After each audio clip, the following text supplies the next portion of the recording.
that's so sad. How are you? Spring is here. No reason to be sad, but that is one motley-looking crew. You know, this was a little bit of a controversial one because, should we go into it at all? Sure, yeah. I mean, when this idea first came up, I thought it was possibly a little too hot to handle, you know? You asked me to ask my mother if we should use it or not, and I told you I don't need to ask her. She's going to say no.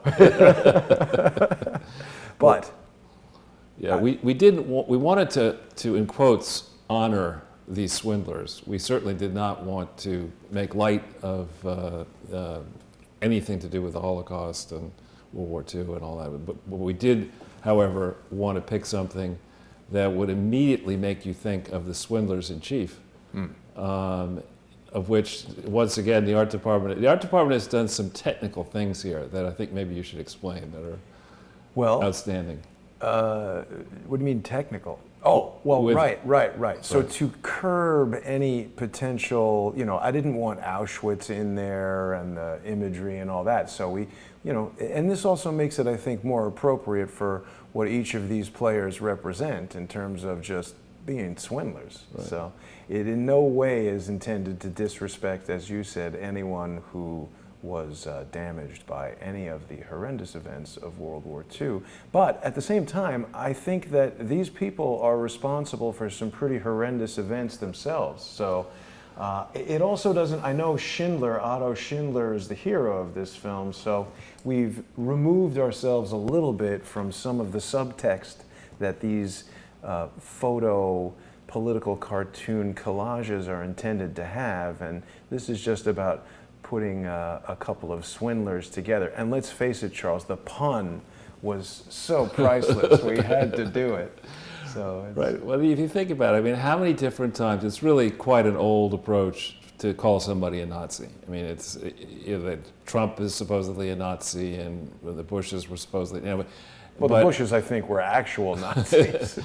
But in the case of Hillary Clinton, she has been called a Nazi. She's more of a communist, isn't she? Well, when I think through, you know, one of the things that encouraged me to really make a project out of this was when I learned what the Clintons had done in Haiti, because I had already known about what Clinton and Obama did with Libya, and you think about Libya. I mean, here, Libya today, there are open slave markets in Libya, right?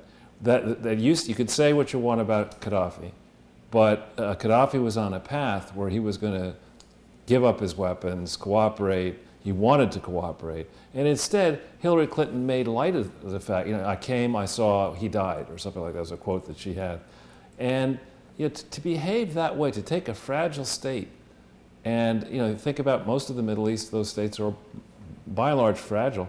To go in and blow Libya up, I would suspect, in part to gain access somehow to the large amount of money that the Libyan people had basically managed to put together over many years under Gaddafi, because it's a small population, high natural resource, a lot of oil.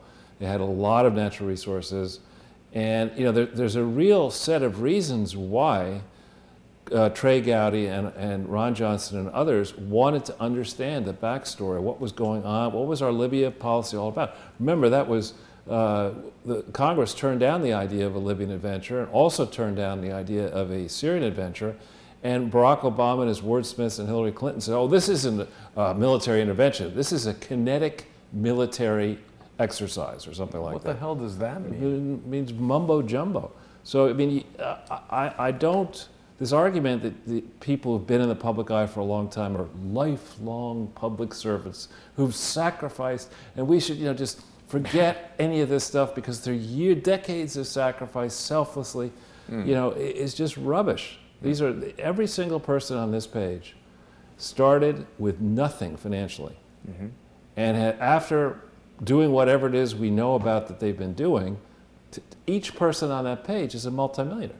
And don't tell me that Chelsea Clinton deserves her money because of her years of public service, or at the laundromat. You know, putting laundromats into Chicago. So I thought this was a marvelous graphic. I see, you know, a germ of an idea here, for a Raggedy Ann doll. Well, the other thing I was thinking about, Charles, is that it always was kind of amazing. What's the name of the show with that guy who made all the porno movies? Hogan's Heroes. It was always so strange to me that they could have a comedy show about Nazis. I mean, that was only 20-something years after World War II, right? It was the 60s, Hogan's Heroes. I remember some of them are in black and white. Yeah. And Bob Crane with all the crazy stuff that he got into with Diana Dors and all that. But I figured, I hope nobody's offended. Well, I don't mind if the four of them are offended. They can be offended, exactly. They're the ones we're trying to offend. Hillary Clinton disallows tagging her. You can't tag her in photos on Twitter. And Robert Mueller disappeared from Twitter after I was tweeting all this stuff at him constantly. Is he off Twitter then? He is off Twitter, and it did happen after I started tweeting all these things at him. I don't know that there's any direct correlation, but that would be fun if it was. Like all the Mueller time and videos about him being drunk and all kinds of stuff like that. Yeah, but this is a fantastic work here, and it's a sad tale we're going to tell you today because there are new chapters that have come to light in the last 48, 72 hours that I think will begin to make people understand why it is that these guilty souls did what they did. Why, what really happened starting around June 5th, 2008, after it was clear that Barack Obama would be the nominee. Wait, we'll get to that in a second. Sorry. That's okay. Didn't mean to throw you off. That's what I was like. Well, should I discuss this? If you'd like to. I mean, I would have presumed that you'd be quite excited by the news that Eric Holder had been arrested, and I was too, until I found out, oh no, he killed Nipsey Hussle. It's a different Eric Holder. Yeah. But I will tell you this, I find it interesting how these certain things tend to push other things out of the top searches on Google. I didn't know anything about Nipsey Hussle until he was killed, but apparently the guy who murdered him is also named Eric Holder. So condolences to the family of Nipsey Hussle, and hopefully soon they can arrest the real Eric Holder for all the things that he's done. Exactly. So perhaps without any further ado, we can jump into the... Yeah, but without any further ADD from me. We've really focused to date on the Clinton Foundation as being the primary violator of essential laws that pertain to presidential libraries as well as to certain types of charities. But there's a bigger story here. This is not just about the Clintons. This is a long saga. It certainly goes back to Bush 41 and then his library. Clinton obviously was, this is our 154th video on the subject. There's a lot of detail where they've transgressed. But they brought Bush 43, George W. into it, and President Obama's emulating the Clintons, obviously, thinking that he can get away with this continued messing about, maybe thinking that, Donald Trump is not long for being president of the United States, which I think that's a naive and risky bet for Barack Obama to be taking at this point. Well, I'm convinced they're preparing to run Michelle. Yeah, as am I. So the most important, when you think about this, the most important thing distinguishing a lawfully run presidential library from these frauds is that a lawfully one doesn't exist? No, a lawfully run would be run by a board of trustees who could tell George H.W., who was still dead when he was alive, no, George, we're not going to turn this into a shameless self-promotion of you above all else. This is just to study the presidential records, which are the property of we the people. That's what this thing is for. You can't, set this up as a memorial to yourself. You can't set this up as, promoting your good name or burnishing your good name, or laundering your bad name, in the case of Clinton, into a good name. You're just not allowed to do that. And yet that's exactly what all these people have done and are doing. And it's almost as if there's a former president's club that believes that it can get away with anything, and that if you want to stay on the right side of this former president's club, which after all, these people ran the United States of America in theory from 1989, January 20th, 1989 forward, that's 30 years of this, if you have a 30-year precedent where these former presidents can do whatever the hell they want and you can't challenge them, and they just sort of have a get-out-of-jail-free card, well, it becomes quite attractive to get behind the next president and install the next president if you're worth a substantial amount of money and if you've got skeletons in your closet. So this has been a long-running game. They've redefined the game, haven't they, Charles? They have, and they're stealing in plain sight, and we can't let this happen. And now, I generally have given up watching these pencil necks on the Sunday morning shows. The crazy, I don't even want to repeat their names, but I happened to just be flipping around looking to watch something interesting like Ancient Aliens, A Cleanse of Mind, or whatever this morning. And I got to Rudy Giuliani, and he was everywhere. He was on, I think, Meet the Press, and then he was on Howard Kurtz's thing, Media Buzz. And I think they're beginning the assault, the counter-assault, judging by what Giuliani was saying. When Giuliani was pushing way back, they were trying to catch him out. Margaret Brennan was trying to catch him out and say, well, how can you simultaneously say that you like the Mueller conclusions, that there may have been no collusion and no obstruction, but that you think the Mueller investigation was challenged or was illegitimate? How can you say both? Because they're true. It's like, that's a good question, but I think it's pretty simple. The guy, Mueller, is crooked, but no matter how hard he pushed, he couldn't come up with sufficiently crooked evidence to do anything. He just has nothing. Well, to me, taking a step back, and again, I'm not a lawyer, but taking a step back, I'd look at this and say, now wait a minute, we've had an almost 2-year experiment with a team here, highly partisan people, trammeling the law, trammeling the idea that you're innocent until proven guilty, getting multiple FISA search warrants or allowing multiple search warrants to happen when there was no crime they were looking at, and then leaking like hell, like crazy from the special, they say they didn't leak bullshit. They were nonstop leakers and liars about it, leaking to their favorite shills in the mainstream media, and setting this horrible precedent that, what may happen at any point in time is that another Mueller might come along. Right. We think this Mueller was bad, maybe one even worse than that. God forbid, now maybe the reason Hillary Clinton's getting her law license back is she wants to be appointed special counsel, God forbid. But this is really so far outside American tradition and what I understand to be the goal of the Constitution. I'm actually descended from somebody who was falsely imprisoned because that person was I'm kind of like that person, was a major league pain in the ass who decided that he felt that King James II was basically behaving illegally in 1689 or 80 something, I forget the exact year, and he wouldn't recognize the king's authority over Virginia, which was kind of a risky thing to do when you're living in Virginia and he's the king.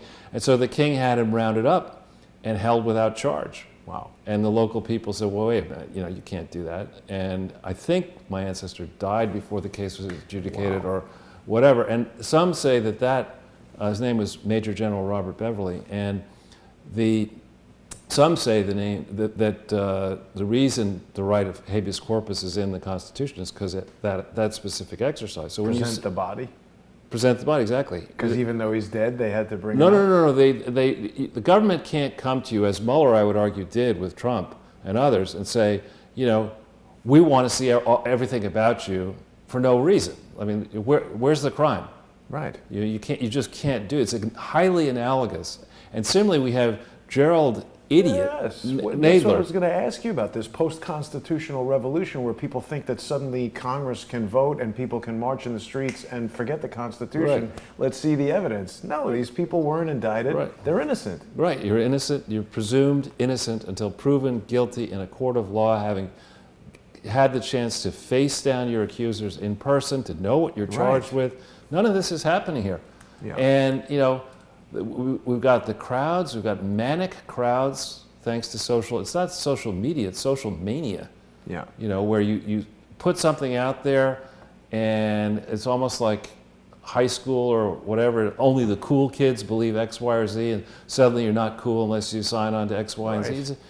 And this guy is a disgrace, Nadler. I've actually met him a few times. He is a raving lunatic. He's got to be impeached. I mean, he's driving a mob mentality. There is a moron on Twitter who I will not even grace with a promotion by mentioning his name, but he is basically saying 83% of Americans want to see the Mueller report, so release it. And it's like, I would bet you 83% of Americans want a free Ferrari. Why isn't he tweeting about that not happening? And it really is for this guy who supposedly, he went to law school at night, which hats off to somebody who can do that and hold down a real job. Mm-hmm. But he obviously wasn't studying the law very carefully, because if you really believe that it makes sense to have a grand jury system where people testify under oath before a grand jury, without their lawyer present. Without their lawyer present, and then the grand jury is just going to, all that material is just going to be released into the public domain with no explanation and no ability on your part to defend.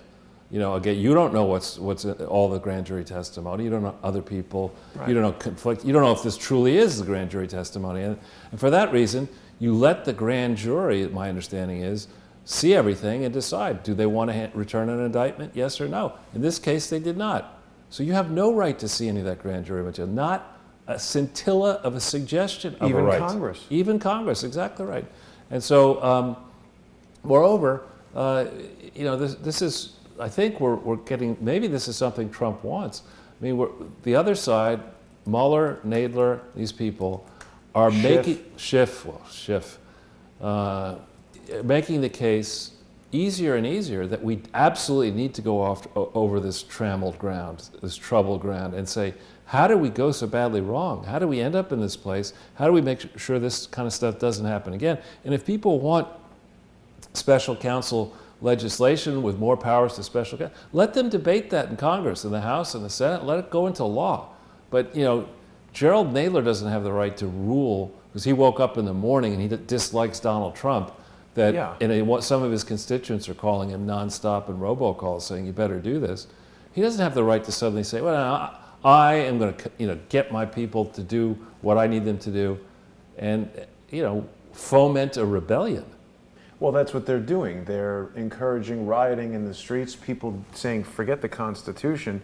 This is an ironic sign that it says no one is above the law. Well, what Nadler is demanding would put him above the law, taking votes on I mean, this is like Congress voting that there is no more president and Nadler is in charge. And if that vote wins, does that happen? That does not happen. Right, but that's what they want to do, is stupid stuff like that.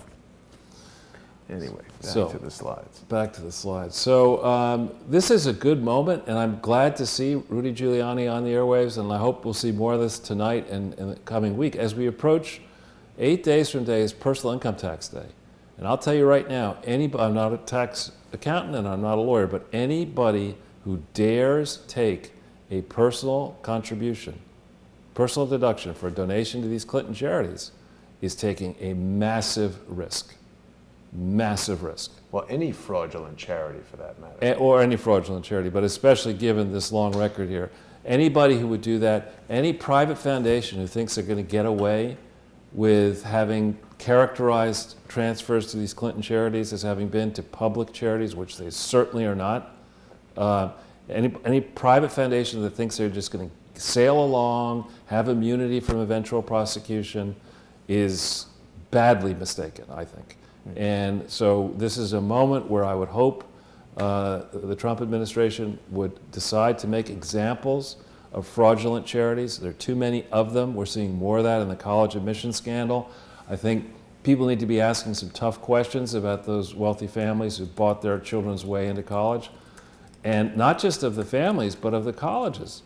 Colleges had to know that this was going on. They can't have said, well, we don't have the resources. These are colleges that had billions, in some cases tens of billions of dollars, that supposedly admit very smart people to be taught by even smarter professors, and therefore should have good administrations behind them and good chief legal officers and financial officers. So this is an indictment, not simply of the Clintons and the Obamas and the Bushes, but a lowercase indictment of the many backers of these frauds. Why did so many people back these frauds for so long? Why are they still doing that? Why isn't a conservator appointed immediately, yesterday, to go after these foundations and try to put them back into true? So with that, we've got some new information, but before we get to that new information, I see, Jason, your subscribers are growing again. Yeah, there's been a sort of ongoing effort to keep that from happening to a certain extent, but it's like trying to contain an explosion, Charles. You can't do it. We're at 81,778. It was at 81,780, but there's a fight going on. It's a battle of ones and twos. Onesies and twosies. Yeah. But the thing that's interesting about that, if you were to add Crowdsource's truth to it, you're now zoning in on 100,000. Isn't Crowdsource's truth too about 10 or something, but that really amps up the battle of twos by having a whole other two there. Yeah. The really great thing, Charles, is that the Sunday with Charles playlist continues to be viewed by quite a lot of people. Just the playlist itself at 18,330 views. You got to watch out for that. But anyone who's interested, I have to say this every week, any one of the 154 episodes that we've done contain so much prima facie evidence of fraud. These aren't theories that you've come up with. These aren't stories or hypotheses that you and I tell. This is documentation from the foundation itself, from the IRS, quotations in law, and just flagrant violations that any one of these episodes, there really doesn't need to be an investigation. Someone in the FBI just needs to watch one of these, take some notes, and then go arrest somebody. Well, I think, what I hope they're doing is I hope they're looking at this. I used to, when I was much younger, play a lot of bridge, card game. And the easy way to play bridge is just you get four people together and you play. The more complicated way and the far more fun way is to get a large number of people together and then you compare how various teams do with the same sets of cards to see who is really the best, who makes the most. Players, not the cards. Yeah, exactly. And with this, at one point a number of years ago, I was told that people in the know who'd been looking at this believed that it might take a significant percentage of the attorneys and investigators in the Justice Department, the FBI, to really dry clean this and figure out the full extent of this fraud. And that's what I hope is going on. I hope the reason this is taking so long is that people want to go through and get as much of this as possible. Right. And again, because I'm not a prosecutor, not a lawyer, I don't understand. I haven't been through, and I don't want to go through the task of, what's the smartest way to prosecute these people. I will say from the outside that it strikes me the incredible leverage is on the charity frauds, because the IRS and the Department of Justice do have enormous, it seems to me, upper hands, and that it would be easiest to get the Clintons first on charity fraud and the donors first on charity fraud. And then with that done, when you're dealing just now with Cohen, when you've got somebody, a convicted charity fraudster, a felon, people who might be facing terms in the 10, 20, 30 years, you then turn your attention to public corruption, it'll be easier to get that across the line. Right. And so I'm hoping they're going to lead with this charity fraud exercise, but I believe that they have to move soon. A lot of damage is being done to charities around the world, and American charities, by this ambiguity. I mean, is this behavior okay or not? Right. If you get the people say, well, the Clintons are doing it, so we Might can as do well. it. And then you get the foreign governments looking at this and saying, well, the Americans are taking their time on doing this. Why should we rush to do anything? So it's really, I think, incumbent upon President Trump and his administration and the new IRS guy and Christopher Wray, and which scares me, Christopher Wray actually, but it's incumbent on these people to produce. I mean, after all, when tax time rolls around and the IRS says to you, well, you actually owe us $10,000, you can't say to them, well, I tried. Yeah. Did more good than bad this year. You know, Charles, as I scroll through all these 154 episodes, I almost don't even remember creating all of these. There's a huge body of work. Did you? I did, but I mean, I remember creating them, but I've forgotten some of them. So it just reminds me, I was looking further into the concept of creating a coffee table book, and I believe I may have found a production facility that might be the just the ticket, as they say. So we'll keep people updated on that. Well, this is really good stuff. So we'll remind your new viewers especially that this is really more than simply Jason and me lecturing. We're not trying to lecture you. We're trying to show you things that are important, which will help you shape your thinking about the Clinton Foundation generally, about these frauds, about what's going on geopolitically and economically. And we do appreciate comments. I get a lot of comments, and any constructive criticism is very welcome.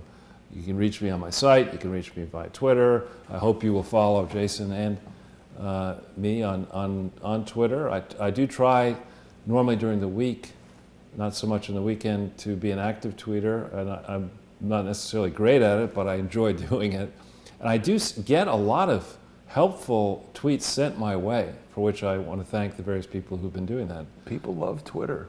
Yeah, I mean, except when the censoring part comes. Right. But if the folks out in Silicon Valley would do some real searching about, you know, how much scientific progress there was when various authorities prior to, you know, around Galileo and before were so intolerant about, you know, new ideas, then perhaps these barons and billionaires who live out in Silicon Valley might reflect and say, you know what, maybe we shouldn't just jam, you know, one point of view down the world's throat via Twitter and Facebook and Google and other means. Reflection is a myth, Charles. It's been scientifically proven. There can be no more conversation about it. Oh, of course. All right. It says the PhD scientist Jack Dorsey and yes. Mark Zuckerberg, who, yeah, he didn't get a graduate degree, so of any type. So we do rely here on publicly available sources. In the main, there's some correspondence that we get with people that we're not going to share, but there's, in the main, we reach our conclusions about these issues from publicly available sources, and we do our best to share them with you, and hope that you will share these presentations with your friends. If you like what we're doing, please, you know, even just an email to one person, one new person, is very helpful. It begins to feed on itself. Yeah, and sharing liking the videos is very helpful as well, because there are people working against that. I think everybody watching knows that Crowdsource the Truth is community sponsored, so I always appreciate when people go to subscribestar.com/crowdsourcethetruth or patreon.com/crowdsourcethetruth and sponsor the show, and they can still get volume 1 of the Sunday with Charles screensaver if they become a sponsor for $10 or more. Great. So this is a story that came out yesterday in the Washington Times, which is quite interesting. If you go down the headline a little bit. That picture looks like it's from 1990. 74% in a new poll. Now, I think this is not a wind-up, although the site looks a little different. 74% of Americans say that Hillary's use of a private server was a serious problem. And I'm beginning to understand what they were afraid of us finding out. Because I guess I wasn't as aware as I should have been that, you remember we had all these assurances, Barack Obama himself saying, you know, yeah, we're collecting all this metadata, don't worry about metadata, it's just nothing, don't look, you know, metadata. Well, the absence of metadata on the emails, right, makes it tougher. The way in which the information was ultimately returned via David Kendall in hard copy form as opposed to electronic form makes it much more difficult to see what they may have been trying to obscure, right? Also makes it easier to change them. Right, exactly. And so you're sitting there, and any time, a few times this has happened to me where somebody has stolen something or taken something of mine that they shouldn't have taken, I don't exactly greet them with open arms when they give it back to me. You're still a thief, right? And so, yeah, exactly. Podesta's Center for American Progress. Right, backed by George Soros. Password is password. Exactly, guy. He's chief of staff under Bill Clinton. He was chairman of Hillary's campaign. He probably would have had a very high position had she won. God. And he was in New Zealand a couple days before the Christchurch shooting. Just coincidence. Yeah, coincidence. Kiwis are ripe this time. That's right. His brother and he wanted to add to their kiwi collection, but missing metadata, all that is. The missing metadata, and we're going to get into that in a second, because there's been some new information that I just saw it Saturday morning. But before we get to that, this second story here in the Hill is a bombshell that came out this morning at 7:30. John Solomon, who was on Mark Levin with Sarah Carter last night. You see, this story has over 1,000 comments already. It's only been out there for less than 12 hours. And the substance of the story is that Ukrainians, and Giuliani was referring to this, that the members in the Ukrainian government claim to have evidence that shows actual, not collusion, conspiracy to unload dirt on Donald Trump during the 2016 election by the Ukrainian government working together with the DNC. I mean, how much time did Mueller spend on that? Yeah. Well, Lee Stranahan has been beating the drum on this National Anti-Corruption Bureau for some time, but I don't know, I believe he's got some issue with the way the story is being told here. I haven't been keeping up on that, but this National Anti-Corruption Bureau is basically just a code name for the FBI, as far as I know. They created it, and it's kind of just installed over there in Ukraine doing who knows what. Well, and so what I think is really something, we don't talk about it in detail on today's presentation, but if you think about collusion, right? You think about a conspiracy. You think about giving money to incoming administrations. Why did the Bush administration allow the Clinton Global Initiative to hold an international meeting in communist China in December of 2008, just as it had been announced that Hillary Clinton was going to be the next Secretary of State? Was it because they wanted to make it really easy to bribe the Clintons? Let's get them into China, where everyone knows Hillary's going to be the next Secretary of State, and she can go there and she can pass out business cards and explain exactly how to send all the money to bribe the Clintons and the Obama administration at a meeting held in December of 2008 in China, in communist China. I actually know the answer to that question. What? They love dim sum. And you're gonna have that out there, that big fastball out there, that big meatball out there from December 2008. And who was the head of the FBI in December 2008? Mueller, right?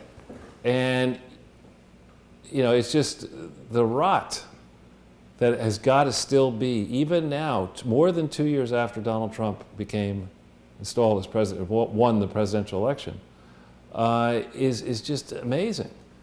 And then here we have, this idea that we're going to accuse the Russians of being the reason why Hillary Clinton lost. I'm surprised this story, which also came out yesterday, has so few shares. But if you look at this cartoon, it's pretty funny. This is, I guess, by that guy Craig Murray. Oh yeah. Oh yeah, Craig Murray. I didn't know he was a cartoonist. That's not, the cartoon isn't by him, but it's from his website. Yeah, but it really is. It's one of these things where you take Trump out of it for a second.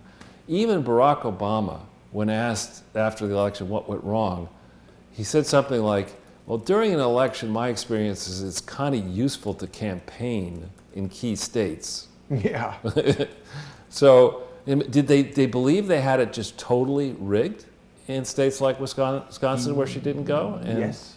Yeah, it's the answer. So, if we're going to be talking about collusion and conspiracy and rigging and all that kind of stuff, how do we decide that we would let Mueller, somebody who has massive conflicts of interest, if you get to the truth of this, it gets, in my mind, it's going to expose Mueller and Rosenstein and Comey and many others who were tied to this Russian collusion delusion exercise, and the Clintons, of course, the Obamas. It's going to make them look really bad. It's going to make them look like they should be indicted.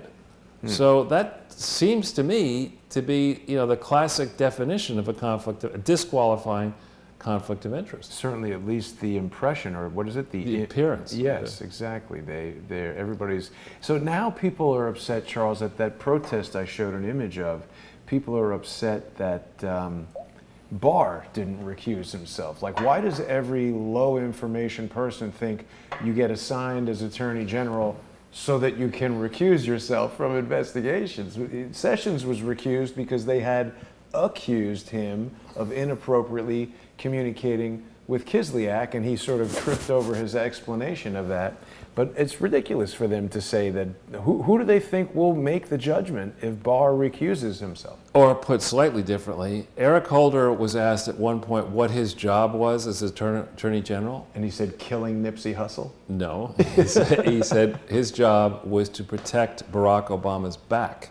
Oh. And he didn't. Right. He said that a number of times, and he never recused himself on anything. What he should have done is accused himself, but exactly. It would have been inconvenient.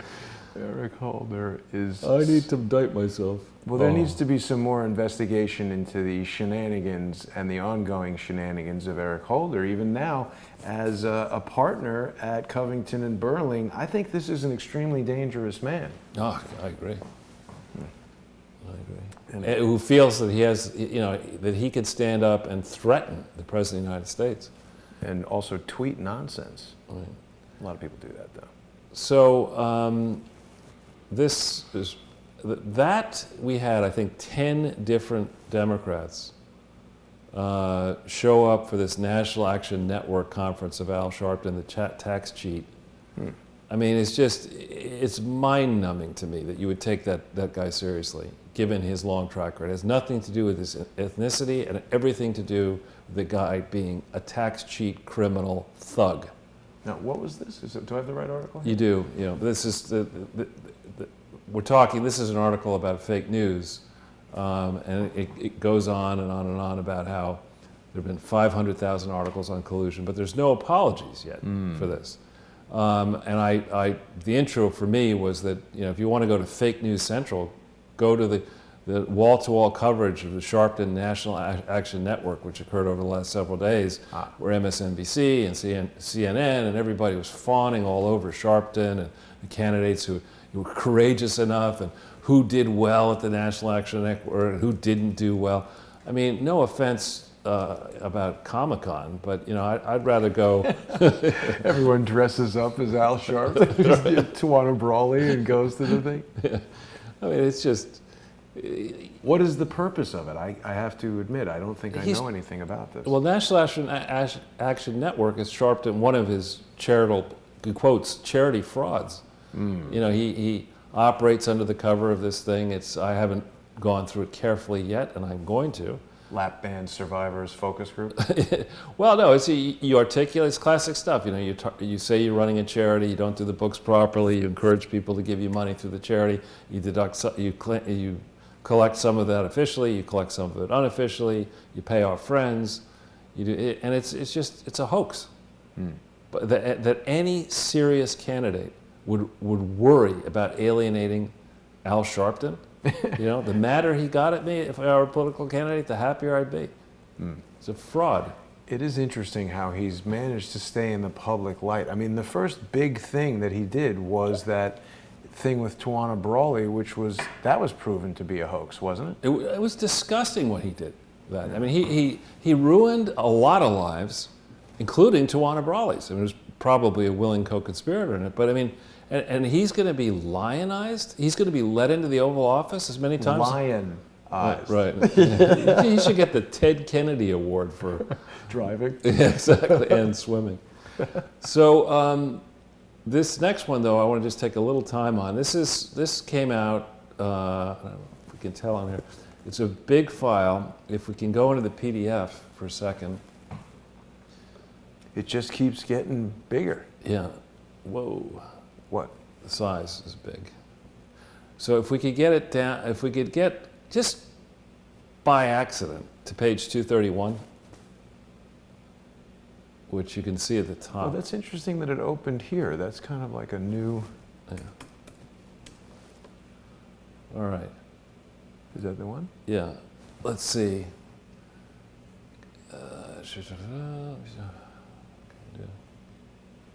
Yeah. This is a very lengthy document, and for the people who are technically proficient, please focus on this. This is missing information that we've only just gotten now, that underscores what was really going in this chain of thought. So what was going on is that in 2000, I'll get this right, it would have been, I want to say, the hubbub over Benghazi started, and preservation notices were given that they had to preserve all these private emails, or these emails on private servers. But only sometime in December 2014 did Hillary Clinton's lawyers turn over hard copies of, quote, all work-related emails. Okay, this is an email chain on December 12th, 2014, I believe after Kendall gave the information over to the government. It says, subject, this is one of Hillary Clinton's email addresses, HROD17. You can put a copy of her last 60 days of email received into her HDR, it should be HRD, but HDR29 at Clinton email account, right? Same concept as copying her contacts over. That way she has the last 60 by virtue of the HDR29 account. Maybe there's HRD and HDR. Well, what this is, real experts who go through this, there's a lot of information in these various pages. It seems to me that what had happened was they were sloppy as hell, and that's the way they roll. And somebody figured out, holy shit, we've got emails on other addresses and other devices, we better make sure we destroyed everything in the evidence. If you go to the next page, I want to think it's 232. Let's see, keep going slightly, or maybe it's 233. Okay, right here, December 11th, 2014. 2 items for IT support. I look forward to it. I'm kind of freaking out about Gresham, which is some sort of advisor firm. Thoughts on what to do with blanked out. And then here we see this. It's all part of the Hillary misspelled cover-up operation. Wow. That's With a great that smiley they're face. Misspelling Hillary. Yeah. Who's writing this? I'll have to tell you about it at the party. I don't know if we go. Is it Podesta? I don't know, but further up, it's blanked out. Both the person who sent it and the person it's blanked out. It's all part of the Hillary cover-up operation. That's not at all suspicious. You know, and so this is the kind of thing. This was convenient, this right, email. Right. And then I'm stuck on the phone with Clinton Executive Service Corp again, CESC. So we're going to do an extensive amount of work on this, and I've circulated to people I think are good professional investigators my specific concerns about this latest file, which just came out. But there's a lot of information in here that begins to let you put the actual timeline together of what was happening. What had been happening was that the Clintons were sloppy as hell with their emails and with their solicitations and with their record keeping, not simply in the Secretary of State and spelling, the Secretary of State period, but going all the way back probably to when he was president, if not earlier, right? And there was a large volume of information that the Clintons were terrified might come to light. And that's why they initially set this thing up, in my opinion, my working theory, the way they did, to not force the Clintons to use government devices that would be, or government servers that would immediately become public records subject to FOIA. They needed to have the ability to conduct their crooked criminal racketeering scheme outside that network. Yeah. And so they on purpose, when people say, well, there's no reason why they would have done that, Yes, rubbish. spoliation of evidence. That's what they want to do, is preserve the ability to scrub this information and just make it that much harder to bring it to the surface. It's one layer. Now, Charles, joking aside, I would posit that these typos, I mean, an email address is one thing, but Hillary Clinton, the spelling of Hillary, that seems to indicate that the author of that email maybe is nervous. Yeah. Well, it would be pretty amusing if the email was, Hillary writing it. How do I spell my name again? I'll have to tell you about it at the party after I get some Chardonnay and vodka. Anyway, this is something for people who like detail, and I've been conversant with this Hillary R. Clinton FBI vault file. When Jason and I first started on this, there were only, I think, 14, 15 dumps or thereabout. Now we're up to 31. Drip, drip, drip, Charles. And there's a lot more out here. Another thing I want to say is that it's clear from reading this that, and reading other things that we've already talked about, that the FBI was stopped from getting the full information that they normally get. We think about what happened with Michael Cohen. The FBI decides that a lawyer is breaking the law, and they crash down your door, the lawyer's door, into the office, and they get everything. So that a lot of deference was shown the Clintons here and their lawyers, even though it's pretty clear that they all were up to no good. Did you laugh when you saw the headline that Michael Cohen was going to testify to Congress again? He's lying every single time, and they just keep bringing him out. I gotta lie again. So stupid. He's got a book deal probably. But another thing here that we will flesh out if others don't is we're back to Libya again. This is a BBC story. There are new hostilities between the present government and generals or whatever. This is boiling up again. It's getting literally hot in the Middle East now. And this is a rich prize here in Libya. There's a lot of oil still in the ground, not that many people to manage, a lot of interesting territory actually. Minerals of all kinds. Minerals of all kinds, but also historically interesting. I mean, if this place were ever settled properly and peaceful, it would be great for beach resorts. It's close to Europe. It's, there's lots of interesting things could be done in Libya if there were ever peace there. And once again, hostilities are back on the boil. And we need to understand what was going on first under Bush, and then under Obama. What was the game plan for Libya? Why? My recollection is that a lot of the people who hung out in Benghazi were well known. Just the ethnic groups or the families that are powerful in Benghazi were well known for being troublemakers, not just in Libya but around the Middle East.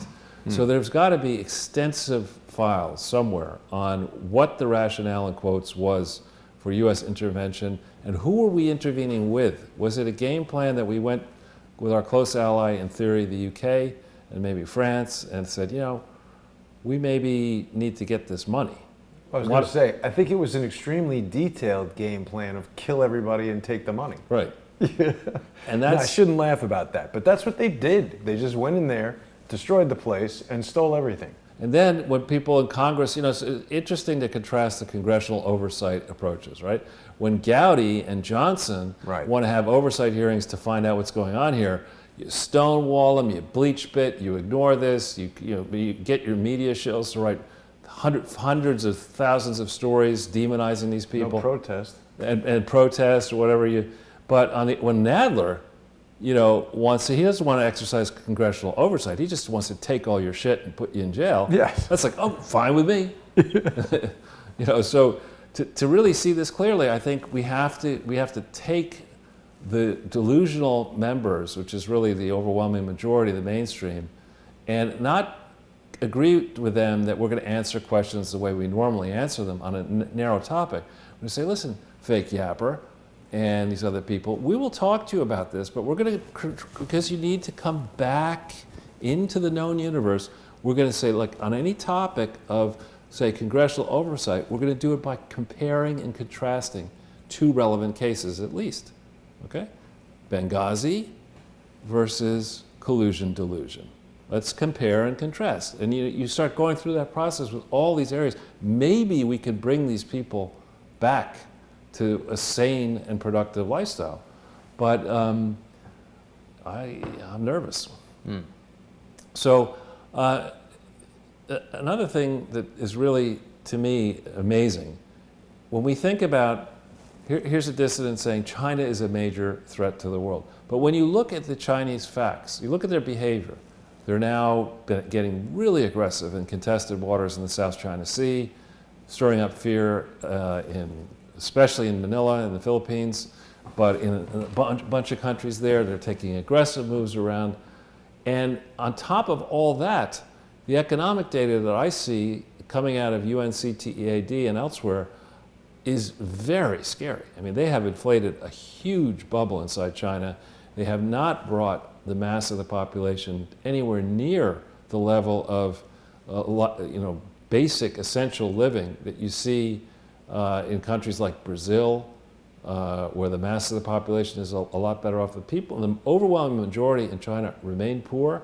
The rural majority remain poor. There is still the government is dominated by the Communist Party and the military. And if you're going to think about who we should be scared about, in Russia, I'm not saying Russia doesn't pose potentially potent threats because of their nuclear weapons and stuff, but it's 150 million people. China is 1.4 billion people now. And that's with the one-child policy. They talked about abandoning that policy. So how much of the intelligentsia has decided that we're going to dump on Russia, but we're going to take massive payments from China, laud China, write books about China, China's the future, embrace all this. It strikes me that too much of the punditry is basically very challenged when it comes to numbers. Yeah. They can't not just that. Yeah. So I was very sad to see this, my undergraduate alma mater. And I think, Bill was all in for this, right? Bill Clinton's all in for the Yale New School for Global Affairs. Why not? Let's just not have them in Arkansas or Chappaqua or New York. We'll have them around the world. They missed by 10.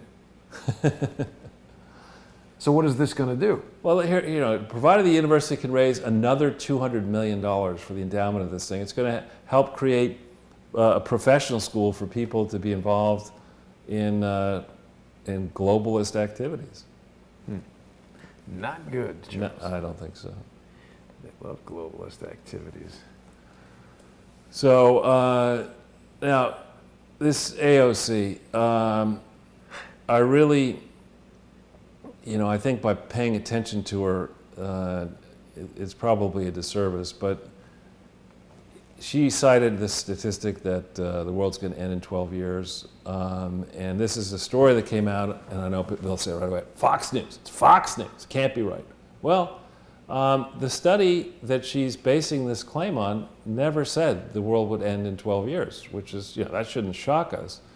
But, is this young lady simply, and our Democrats who want to inflate her chances, are they stuck on stupid?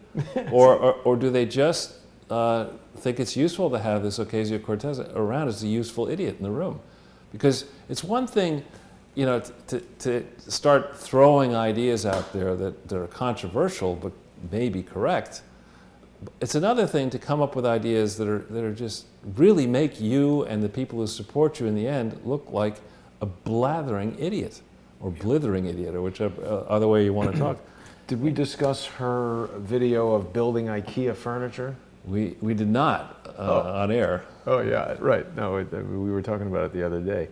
I don't know. She's like, I don't know. I'm just 29. I'll learn. I was like, oh my God, stick to building the furniture. Where's the boyfriend who she paid $6,000? Why isn't he helping her build furniture? I don't know. He's probably out with his lads. Yeah, he's got to spend that $6,000 and call Psycat Shock Rabarty for another 880 or whatever. But here's an interesting poll in the UK. Not poll, rather, but another person who's very much involved. The Advent Capital, if it's the one I'm thinking of, is a very large investing firm.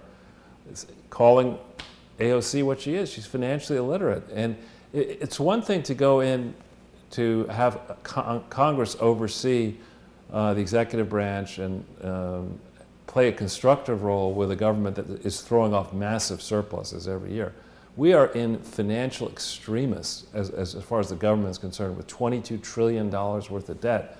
That's a tremendous amount of debt for any country on earth to have as a government.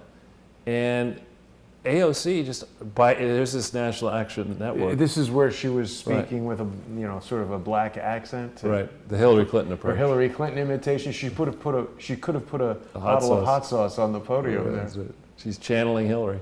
I'll tell you, Charles, if AOC had said something like, hey, look, you know what?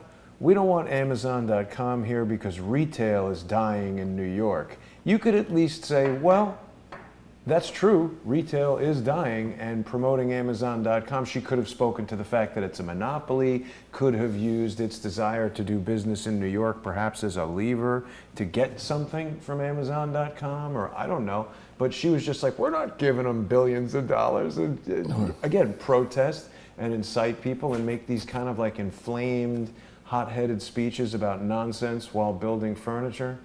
Not good. Yeah, it's not going to end well for her. I don't think so.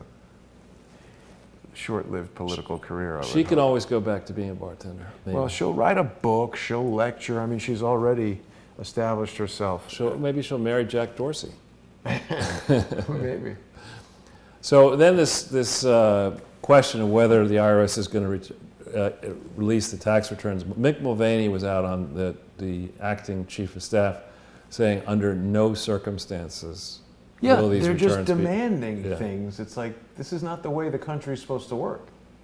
Yeah. It's like literally like a pitchfork lynch mob. Yeah. That thing in Times Square was a lynch mob. Right. And we came close to that after the financial collapse in 2008. Remember, Barack Obama was quoted as saying, "I'm the only thing standing between you and the pitchforks." To the IRS, he said that? No, he was to the politicians. You know, after the crash, after he won, before he was inaugurated, he was quoted as saying, "I'm the only one standing between you and the pitchforks," i.e., the pitchfork guys are on my side. He's the community organizer rallying the pitchforks. Yeah. So we talked about contrast a second ago. I picked a few topics, and we're looking here at two different transitions, the transition of Bush to Obama, and then the transition of Obama to Trump. So in the first question I ask is, are we certain that all of the presidential records that were created under George W. Bush's tenure were actually transferred to his library? And I would say it's unclear. In the Clintons' case, I think it's clear that it was not. But with Obama to Trump, we know, because the Obama Foundation has said, that this presidential library that was established under to comply with the Presidential Libraries Act has decided that it's going to be the first presidential library to hold no presidential records, which is ridiculous. The Obama one decided? Yeah. What are they going to hold there? They're going to have the copies, electronic copies of the records, but not the actual physical copies. And where are they going to put them? That's the point. And why should the taxpayer subsidize a big complex that is not relieving the National Archives of the burden of holding all of these records? The purpose of the act was to say if presidents want to round up money to pay for the building and an endowment and a staff to take over the responsibility of holding the huge volume of paper and other records that are created under a president's tenure, that relieves the burden of government on the American taxpayer. So sure, we'll give you a deduction, you can be a foundation. But Obama said, I'm not doing that. I'm not doing that. Just use all the money for a building. Right. Why not? For me, it looks like the pyramids. It does. And so then is the library, was it organized and operated lawfully? Now in the case of W. Bush's library, greater pains were made taken to try to comply with the law. But the standard is not, did you try? The standard is, did you actually comply with the law? Got a little bored with that. Yeah, and when the W. Bush Library got involved soliciting funds for the Clinton Bush Haiti Fund by 2010, it went off into territory where I would argue it gutted its tax-exempt status. And there are other problems with disclosure, not as big as there are with the Clinton Library and with the Obama Library. But in the case of the Obama Library, there's no freaking way that it was organized lawfully or operated lawfully when it began operations in 2014. It's crystal clear. Is there any value in going to each of these libraries and checking them out? Of course, yeah. Go on a book tour. And be like, where are the books? And be like, get this guy out of here. So under Bush, were journalists and bloggers investigated? There weren't as many, I could have this wrong, not kind of reports of aggressive targeting of bloggers and journalists, but certainly under Obama. You've interviewed Cheryl Atkinson, there are many, James Rosen, there are many people who were aggressively targeted, maybe even you. Well, I wasn't really doing it so much when Obama was the president. Right. So in the Bush to Obama transition, under George W. Bush, we know that his administration did not take seriously the investigation of the Clintons. Didn't even take books seriously. And in the case of the Obama presidency, then transition, all the investigations that could have happened, should have happened, into Clinton frauds were purposely suppressed or gamed. In the transition from Bush to Obama, did Obama investigate McCain? Or the administration investigate McCain? We don't know.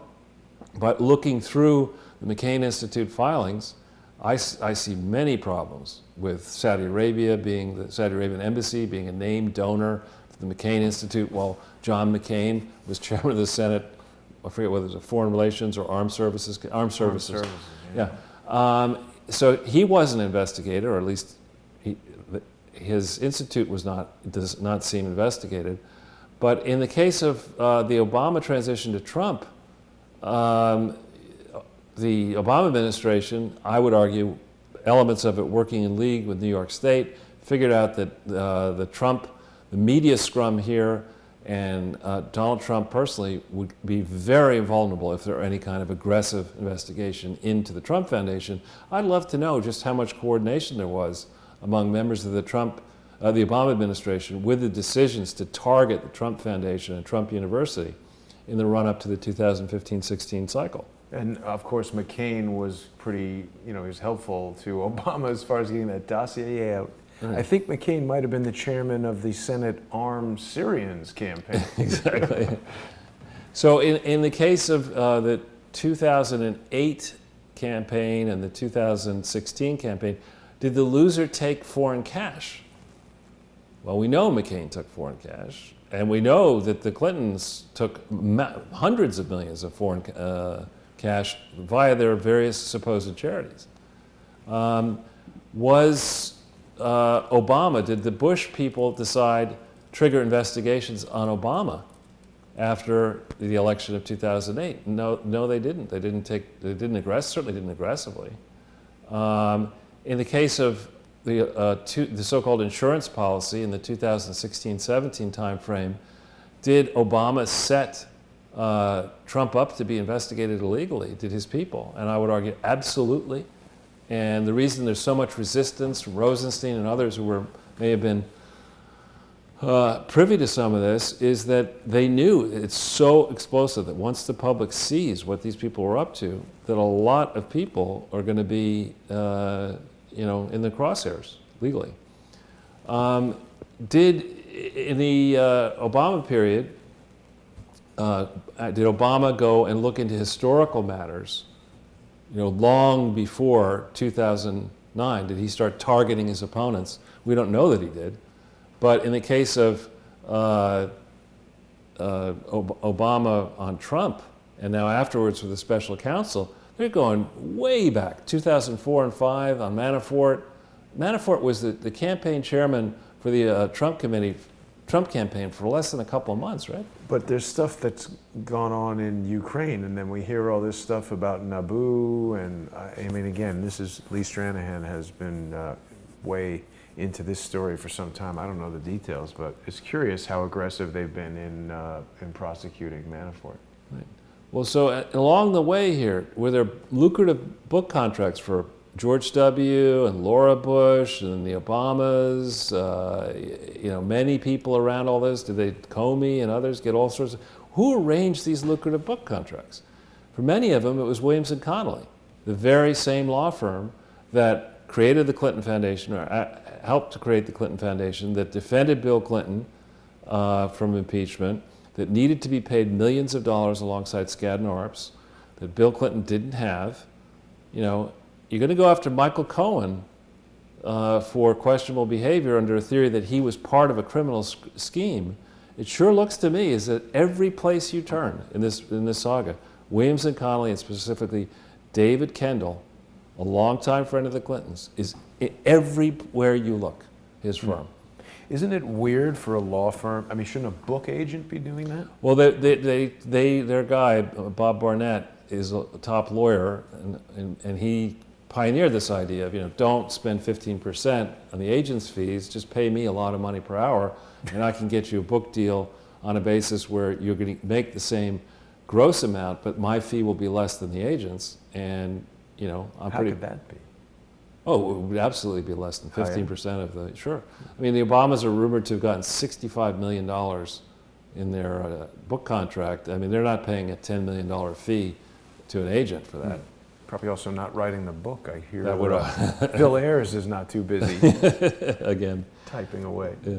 And so, did we see this whole progression of very lucrative fees? Now, Bill Clinton, when you go to these speaker fees, he pioneered the idea of getting overpaid for his speaking fees. It's like saying, there's a rule against bribing, but if a former president wants to sell his Smurf collection or whatever it might be, it's worth $50 million. Yeah, so we give it. He just sold me a Smurf. It was, whatever.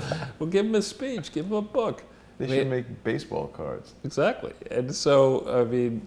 This is an area which needs to be disciplined. I mean, the average voter is not so stupid that you can't see this. The decision to, as happened with the campus stuff, that some rich person takes some kid who can barely tie his or her shoes, gets them an athletic scholarship at USC by giving $500,000 to a coach. That's basically the same school of overpaying. For somebody whose books really haven't done that well, when you read them, are dense as hell, a tremendous amount of money. I mean, Chelsea Clinton's out there writing children's books now, book after book. Hillary's written tome after tome. And I'd love to see a credible expert explain the economics of authors and publishing and returns and defend the size of these book contracts, the size of the speeches. As somebody who's done a lot of business, I can tell you that in no way, shape, or form was it legitimate to pay Bill Clinton $17.6 million while Hillary Clinton was Secretary of State to be honorary chancellor of a for-profit string of failing universities around the world. In no way is that defensible. That was a public company with multiple shareholders and debt providers around the world, a lot of responsibilities. In no way was it legitimate to pay him that much money at that time in May of 2010 for a 5-year deal, other than Hillary Clinton was Secretary of State. And this laureate university was operating all over the world and needed protection. She's going to be Secretary of State Penn soon. We can hope. In the case of Bush, when he left and Obama was president, Obama said a lot of negative stuff as president about W. Bush, and George W. Bush, for a long time, kept his mouth shut. Obama was just in Germany the other day talking Trump. Now, to be fair to him, he also in Germany made some constructive comments, very constructive comments about the folly of proposing ideas that are supposedly progressive, but that cannot be funded and may never work. I mean, this is kind of rich coming from Mr. Stimulus, shovel-ready jobs. But on the other hand, I credit him with making that comment. He's kind of talking right to AOC, isn't he? Yeah, exactly. I mean, I think they're beginning to prepare the ground for like AOC, you're young, and all you other Spartacus and all you people, you could go over here, but the asphalt's coming here, and the plane is landing, and it's got Michelle's name on it, and all you other people, waste your time, go out to Iowa, have some fun. But they really have gamed the presidency. Now that we can have these husband-wife tag teams, I mean, it's a good thing that we're pretty close, hopefully, to having a female president. But it does open the door for these, criminal couples to come on in and do this 1-2 kind of punch, and they should make it illegal for direct family members to run for president if you've been president. Well, whatever the rule is, we need a new one. And then, what was the role of the globalist media as they examined, the Bush administration, then the Obama, and now the Trump? It's the globalists run in packs. They want a pliant president.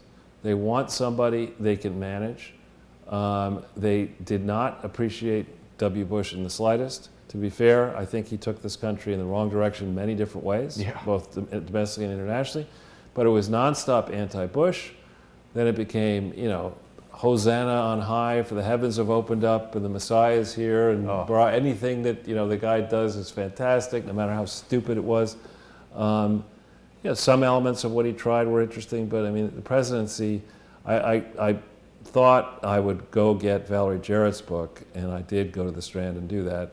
What is her book? Her book just came out recently, and I actually got a signed copy. Really? And I bought it because I saw some beginning mention of the transition, from after the election to January 20th, 2009. I expected there to be maybe 20, 30 pages on, how did they let Hillary Clinton have the job, and what about the Clinton Foundation? Nope. Is the book called Harry Potter and the Destruction of the United States of America? So that might sell. Some cloying title. But anyway, the globalist media, frankly, it creates the opening for you and other citizen journalists. I mean, if you're going to have advertiser-supported, financially innumerate globalist conspirators putting out the same talking points for the entrenched powers, people eventually tire of watching that and would rather watch a cat chase a bell around a podcast. So I'm not necessarily against the idea that the globalists are stubbing their toes so badly in media. I think let them keep doing it. Let them make fools, continue to make even greater fools out of themselves. Tammy is telling us that Kamala Harris wrote a children's book that was released in January. Well, and who else? And what didn't the fake Indian scold? What's her name again? Senator Hiawatha Warren. Didn't she contribute one of her family recipes? Oh, beer. No, it was powwow chow or something like that. It turned out to a cookbook, and it turned out even that was stolen from Waldorf Astoria or something. Well, they're writing these children's books, and they're going to reduce the voting age to 6. What is Chelsea's new book? Is it Scam I Am? That's good. We did that once, didn't we? No, we did Green Eggs and Scam. Green Eggs and Scam. Scam I Am was in there, though. So if we go to the next page. I want to we won't go on all these links, but this is just to refresh people's recollection of what was going on from the election on the 4th of November. I actually watched that election from Kuwait. I was on my way out to the Middle East to do things. But stop Qatar now? No, I was actually in business trying to do a few things in the Middle East and over to India and back. But, I mean, that election was a shellacking, right? And I think people knew way before the 4th of November that Barack was going to win. So 6 days later, we've been over this Kamiki Gibson memo ad nauseum, but she issues this draft legal memo, which basically says, there's some serious freaking problems, Mr. CEO of the Clinton Foundation, that we're basically illegally organized and operated with gaping holes in compliance and real questions about our viability. Right. And so this, superstar, according to her book, her birthday was, I think, on the 14th. no, or on the 15th is her birthday. And November. then she signs this MOU. We've shown the draft before for the doubters. They can look at it at their leisure.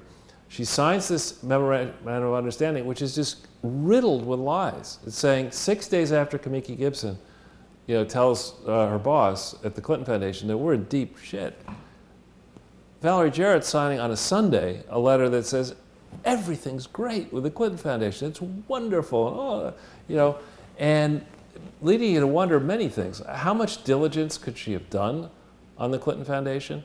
Who drafted this MOU for the Clinton Foundation? What kind of legal liability did the Clinton Foundation people who made these false and materially misleading representations to the president-elect, what kind of liability might they have, assuming there is no statute of limitations issue? And what liability would, if it was a professional firm that did this work, how far outside the bar code of conduct is that? I mean, I think it's way outside. Do we know any law firms that work with tigers? But so the day after she signs this, mind you, why did she sign it on a Sunday? I don't know. But the day after she signs it, the Clinton Foundation screws up bigly. They've gotten this memo here saying, we're a mess. And presumably they should have showed this memo to their vaunted accounting firm, BKD. And BKD can't put an audit together by the 17th of November 2008. The trouble with that is, under New York law, you in theory cannot file after that deadline. That happened to be an extended deadline because Sunday, 15th was a Friday. So, things are not going well, and it's in this time frame you would imagine that there are emails flying around. Barack has now been elected. They're thinking about putting Hillary Clinton in as Secretary of State. They knew the Clinton Foundation was a problem. That's why they got the MOU drafted. And now the Clinton Foundation misses this filing deadline.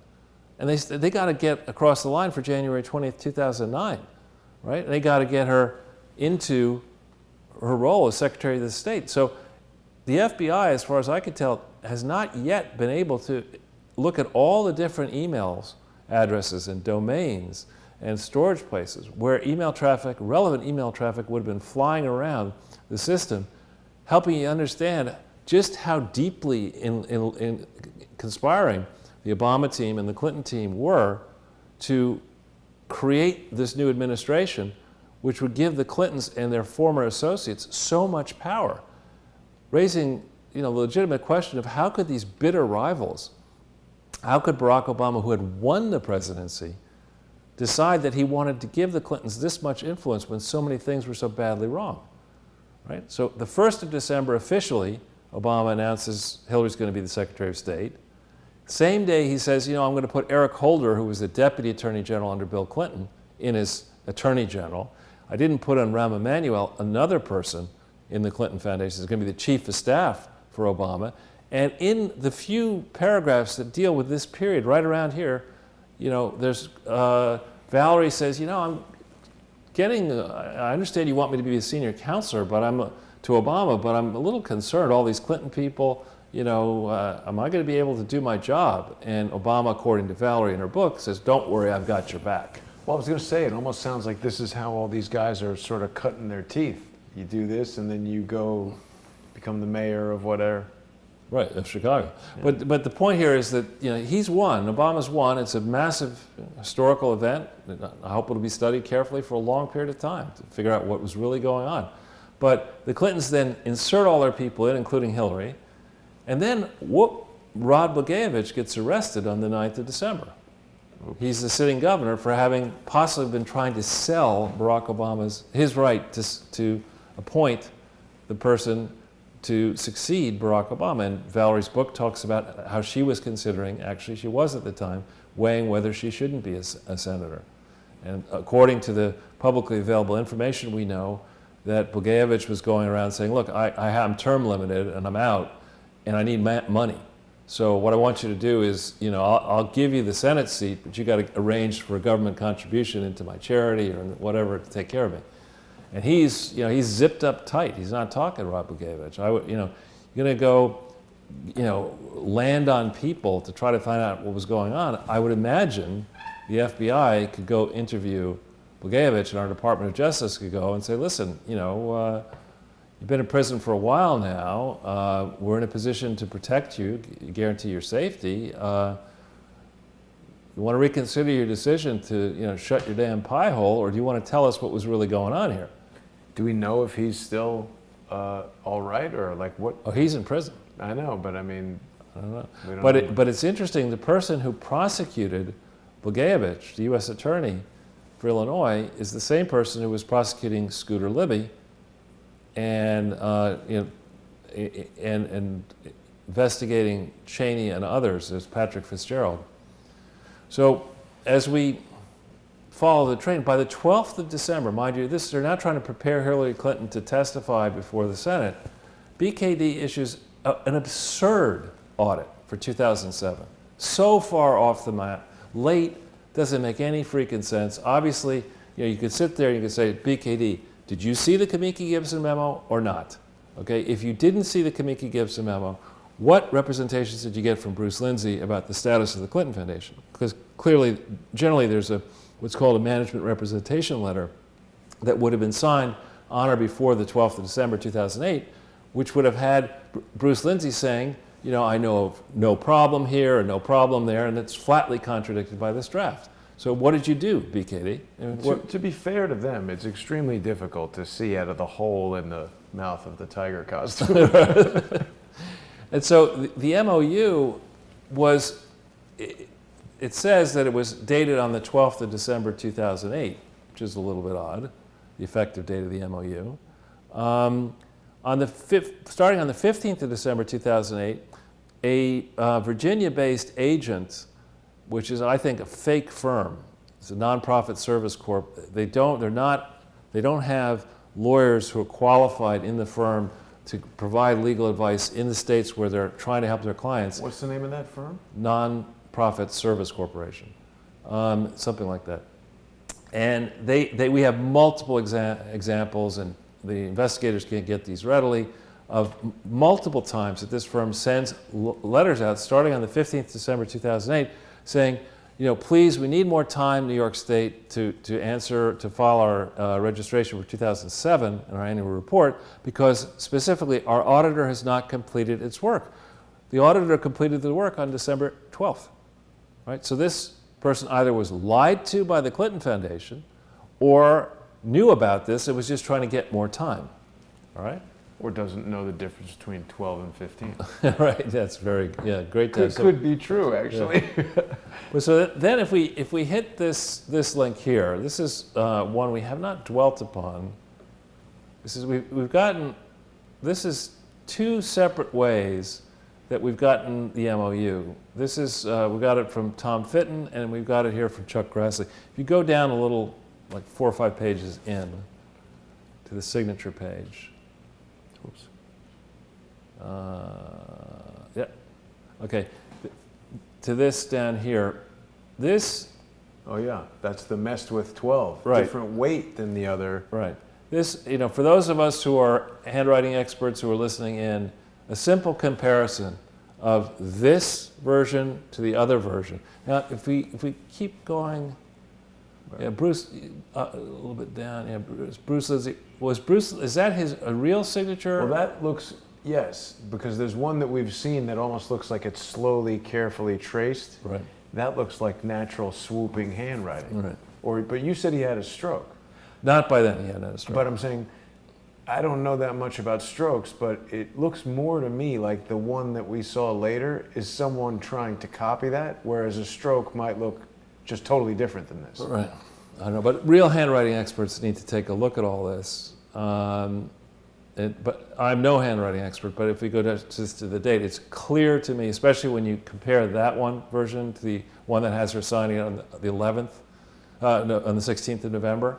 It's clear that she signed it on the 16th of November, and that looks really bad because there's no way she could have done enough diligence by that day to really understand what was going on in the Clinton Foundation. And as a guess, the dirty deal that was cut here was the Clintons said, all right, we're not going to, for the good of the Democratic Party, we're not going to stand in your way winning, as you obviously will, against damaged goods McCain, but our price tag includes Hillary's the Secretary of State, we put in the Attorney General, we put in your Chief of Staff, no Inspector General at the State Department, you're not going to get in our way with the Clinton Foundation. Isn't this the point, Charles, where they're basically reading him into the 30-year program? Right. It's like, listen, don't mess this up because Hillary's going to become president. We have this foundation. You could do the same thing with your wife.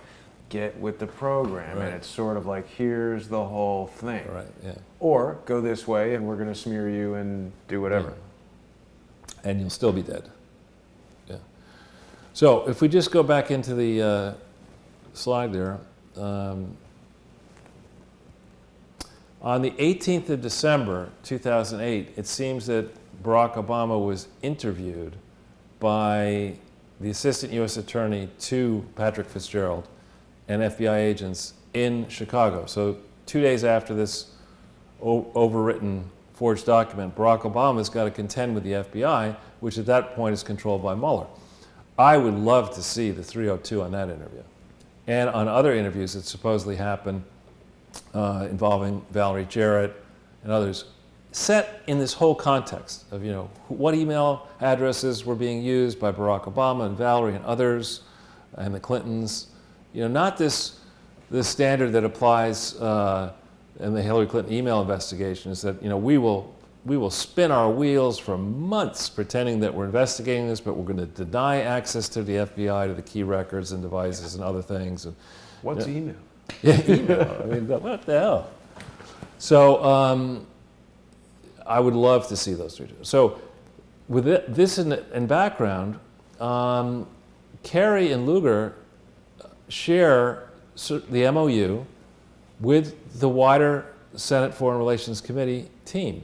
And I would argue, in so doing, joined the conspiracy. They committed a fraud on the rest of the Senate. Where are the smart people in the Senate who looked at this and said, wait a minute, in the first instance, we're not even sure what the name of this Clinton Foundation is, right? There's no proof that they have ever validly changed their name in Articles of Incorporation from the original name, which was the William J. Clinton Presidential Foundation. No proof of that. But if we're going to have any type of agreement to try to cure issues of conflicts of interest, why are we going to enter into an agreement with the Office of the President-elect, which goes out of existence on the 20th of January 2009? You can't do that. It's not memorandums of understanding are not enforceable to begin with, but they're especially not enforceable if it's with the Office of the President-elect. And it's not like you could construct an arrangement between an illegally organized and operated foundation that should be shut down anyway, and anyone that might supersede the state, federal, and foreign laws, which should bite the Clinton Foundation and should have bitten it then. So, here's this idiot, Kerry, and it really is. I mean, it's an insult to idiots to call him an idiot. But I mean, he's the ketchup heir.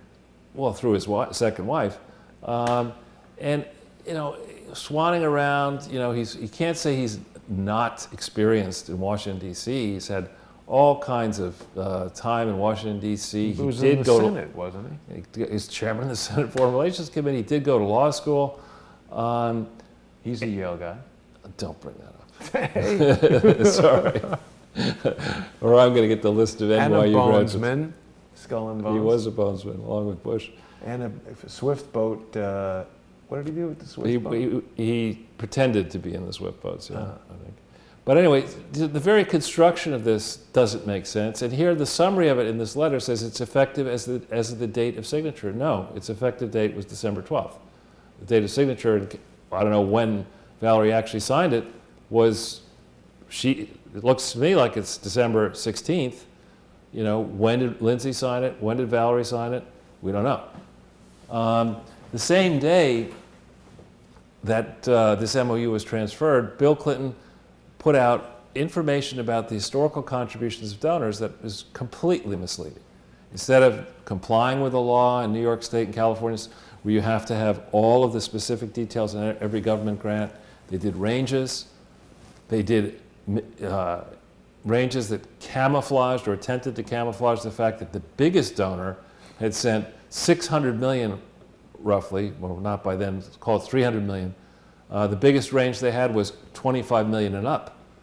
That's not, if you're advising somebody and you want to make full and fair disclosure to the public, and you have one donor that's a collection of governments that's giving you $300 million with the next person being down at 50, you probably want to have a category, 300 million and up, and explain how the hell Unitaid gave all this money. And they didn't do that.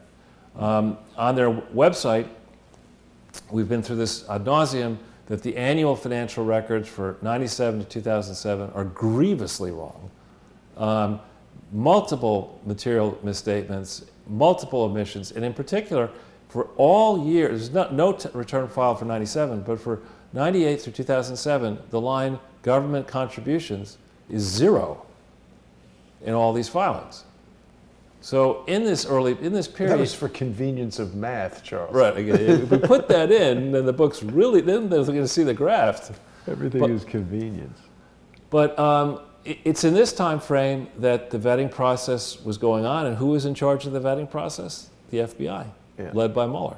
Well, and also we've interviewed Michael McMahon, who said specifically that the vetting process at the FBI had a problem, and they threw him out when he said that. Right. So in this, if we just go to this link here, we put this up before. For people who are just joining us for the first time, you're going to be surprised at this link. Oops. Yeah, this is, if we could move it up a little bit, thanks. This recites chapter and verse. There's a lot of missing pages at the end are redacted or footnotes, which is a problem. But this goes through in gory detail, and we stop right here. This says, the FBI's investigation and forensic analysis did not find evidence confirming that Clinton's email accounts or mobile devices were compromised by cyber means, right? That's the FBI's investigation. The money sentence is, however, investigative limitations, i.e., you can't look at the devices that might have been hacked, including the FBI's inability to obtain all mobile devices, prevented the FBI from conclusively determining whether the classified information transmitted, et cetera, et cetera. So, I mean, this FBI investigation was hamstrung, and the question is, by whom? And on what orders? And also, Charles, isn't this very specific legal language, not compromised by cyber means, right, meaning they aren't seeing traces of intrusion tools, but that doesn't mean somebody didn't have Hillary's password and sit down in front of it and look at emails or whatever. Look, they're 10 years older than I am, but I well understand the people who might say, look, I don't want to read my email. Print it give out, it to the maid, have her bring it to me. And leave it over there next to the bathtub with a Chardonnay vat hooked up to the top. And I have a strong suspicion that in Chappaqua and probably in Washington, D.C., a lot of classified emails were printed off for the convenience of Madame President-to-be and Bill. And I also would not at all be surprised that these printed out emails were either in a room that in theory was going to be an SCIF, a secure compartmentalized information facility. Yeah. But if you have a SCIF and you say or you have a house and you've got this incredible 8 different types of locks, and you then put all your valuables right in the center of the entry hall, and you leave your front door open, you're not handling classified information in accordance with the laws and the regulations. Yeah.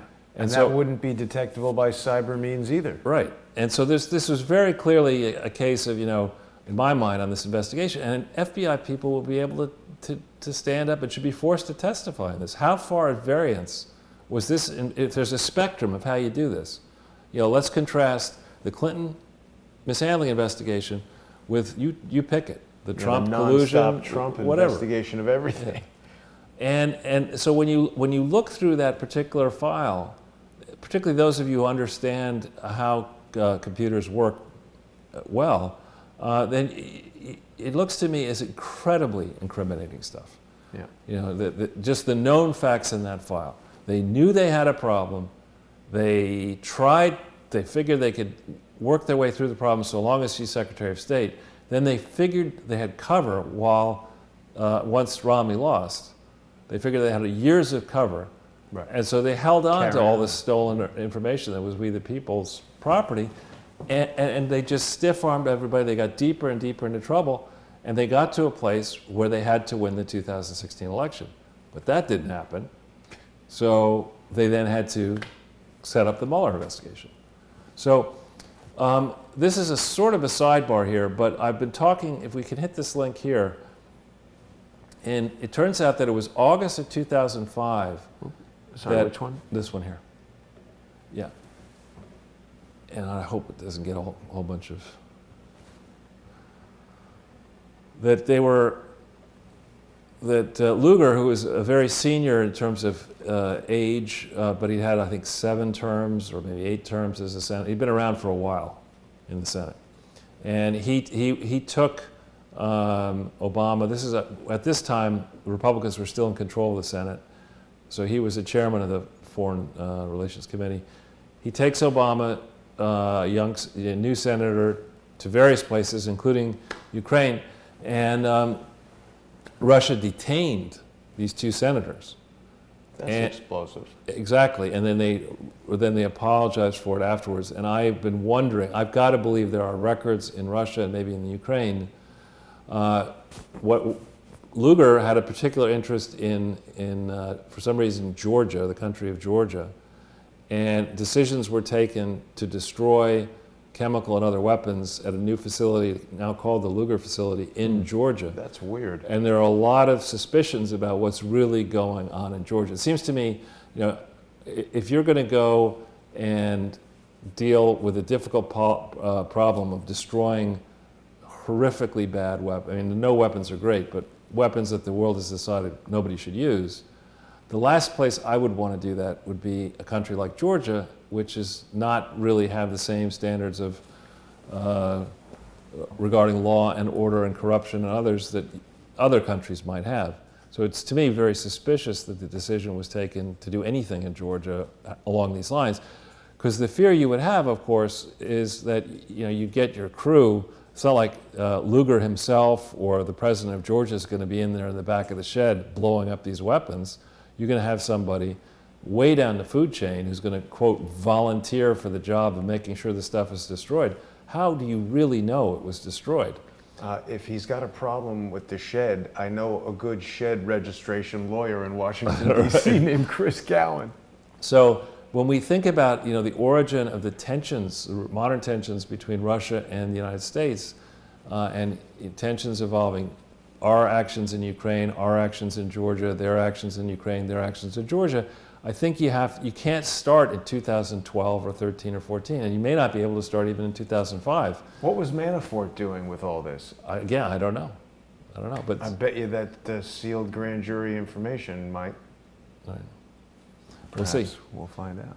So interesting too that Lugar has his own foundation called the Lugar Center, and I really do think that we've got to change this whole idea. People who are involved in politics should not be allowed to set themselves up, particularly if they have family members, in dynastic charities that are supposedly public charities, but in practice are really excuses to pay staff and others with tax-deductible contributions. We just can't do that. Anymore. Anymore, yeah. And then we'll skip this and go down to the very bottom. There people are asking, and Russians are asking, what really is going on in Georgia?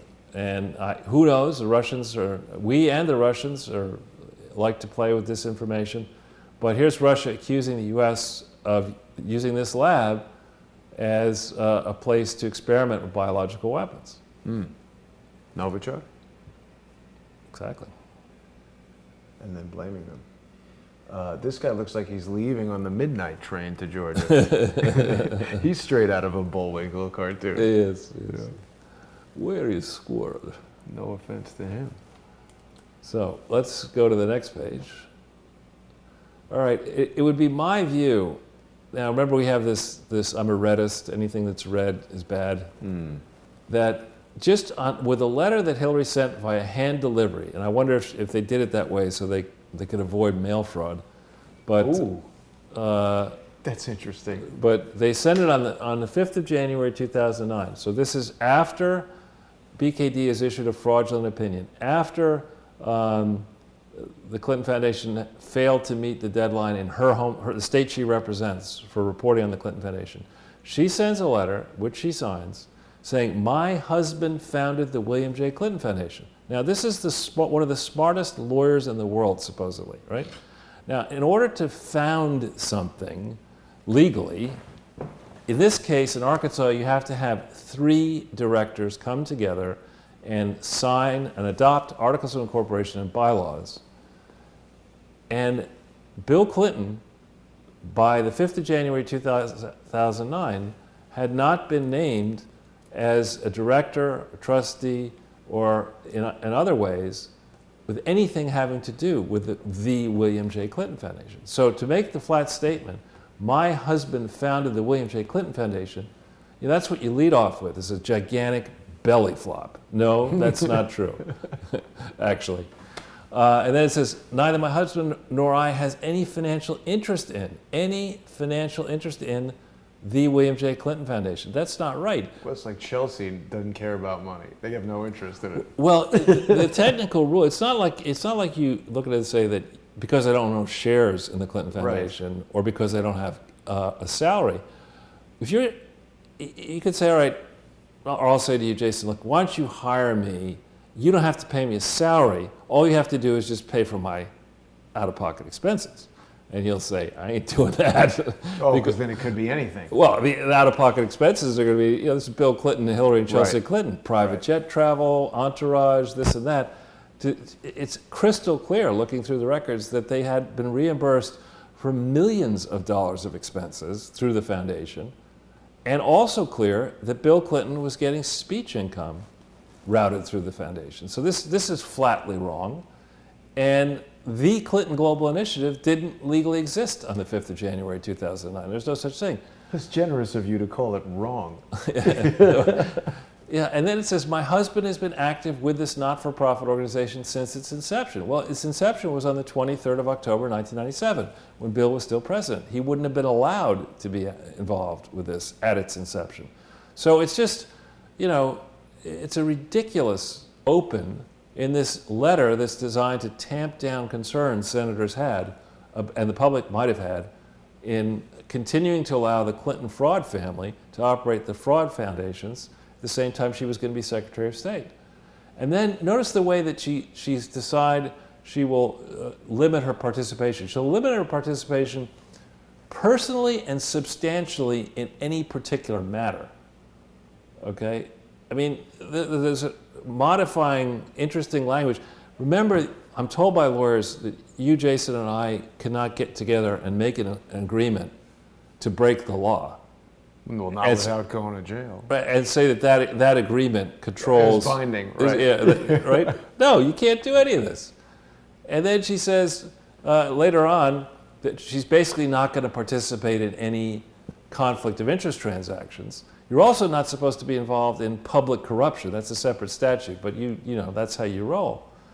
So compounding these problems, David Kendall, the Williams & Connolly lawyer, writes a separate letter on the same date, and he says, "President Clinton founded the William J. Clinton Foundation," proving that there are at least 2 stupid people who graduated from Yale Law School, because this guy, his signature is on the transmittal letters to the IRS, December 23rd, 1997, creating the Clinton Foundation. There's no evidence of Bill Clinton's role in that. Kevin is telling us that WikiLeaks says the Clinton Foundation had a cost center just dedicated to Chelsea's costs. That has been, that was in WikiLeaks, yep.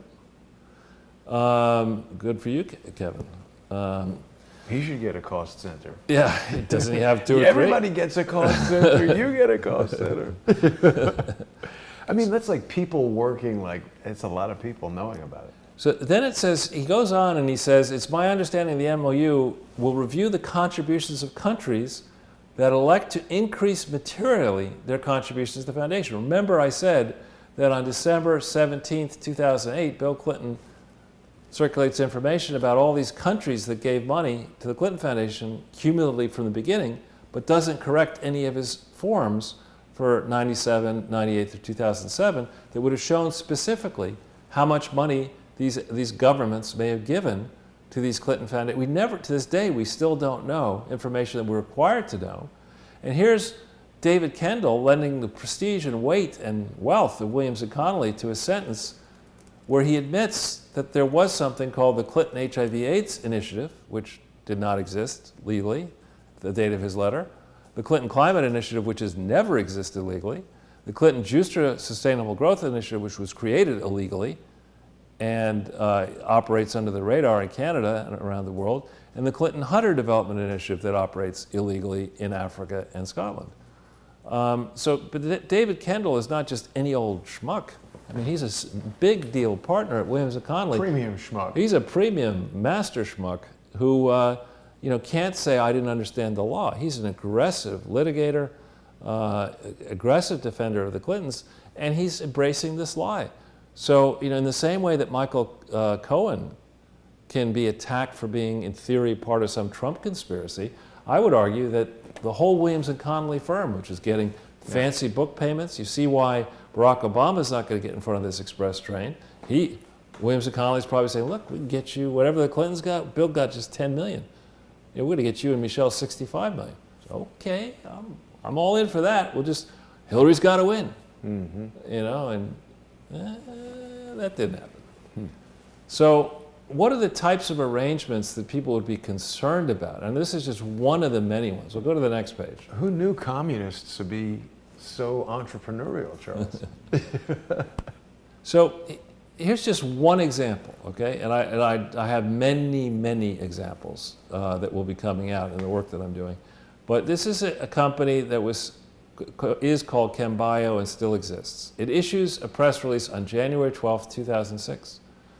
It's a piddly little tiny public company that's lost money in the very beginning. But they trumpet that they've reached an agreement, they've been selected by the Clinton Foundation HIV/AIDS Initiative, which did not exist on January 12th, 2006.